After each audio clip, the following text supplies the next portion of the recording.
গাড়ির মধ্যে মনে লয়েছে এমন খায় ওই এটা কি চাই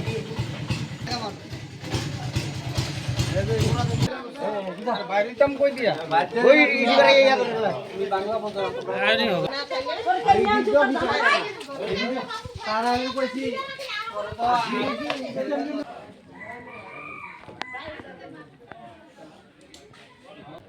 আমরা যখন এলাকারে কয়েকজন ছেলে মিলে রাস্তাতে বসে আছি, তখন রাস্তার পাশে বসে আছি, তখন দেখলাম একটি বোলেরো গাড়ি করে তিনটি ছেলে অনেক দিন ধরে আমাদের এখান থেকে এভাবে ক্রস করে সামনে একটা জঙ্গল আছে ওই দিকে যায়। তো এই আজকে ভাবলাম যে গাড়িটা কেন প্রতিদিন এভাবে যাচ্ছে।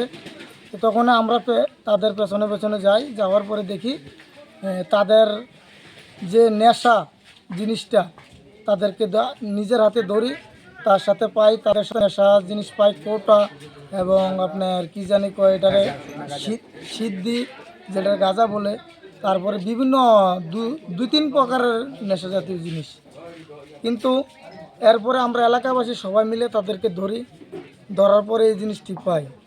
তবে আমরা চাই যে সমাজ থেকে, আমাদের এই রাজীব কলোনি সমাজ থেকে একটি বার্তা দিতে চাই প্রত্যেকটি সমাজকে, যে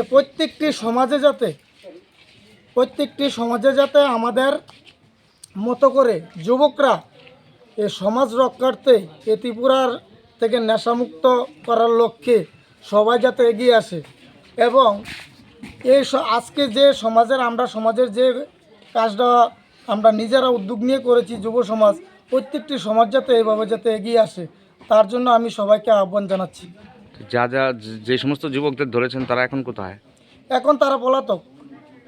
তাদেরকে মানে ধরে ছেড়ে দিয়েছেন? হ্যাঁ, ধরে ছেড়ে দিয়েছি না, তাদেরকে ধরার পরে তারা এই গ্রামবাসী জন্য তারা দাওয়া করে তখন তারা পালিয়ে যায়। এই জায়গাটার নাম কি? এটা হচ্ছে চরিলাম রাজীব কলোনি। তো আপনারা পুলিশে খবরটা দিচ্ছেন নি? না, পুলিশে খবর দেয়নি, কারণ যদি আসামি যারা নেশার সাথে জড়িত তাদেরকে যদি আমরা ধরে রাখতে পারতাম তাহলে আমরা নিশ্চয়ই প্রশাসনের হাতে দিতাম। তো আপনারা মানে কি চাইতেছেন, মানে এখন মানে কিভাবে আপনারা এই নেশারে প্রতিরোধ করবেন? পুলিশ কি সাহায্য চাইবেন পুলিশের? দেখেন, পুলিশ তো প্রথমত কথা হলো পুলিশ তো আমাদের সাথে থাকবে, তার সাথে আমরা যারা গ্রামবাসীরা আছি, আমরা যারা যুব সমাজ আছি এবং মা বোনেরা আছে, তারা সবাই সমাজের মধ্যে অ্যালার্ট হয়ে একত্রিতভাবে আমরা এগিয়ে আসি, এই নেশামুক্ত কাজে হাত বাড়াই সবাই, আশা করি এই ত্রিপুরা রাজ্য নেশামুক্ত হবে।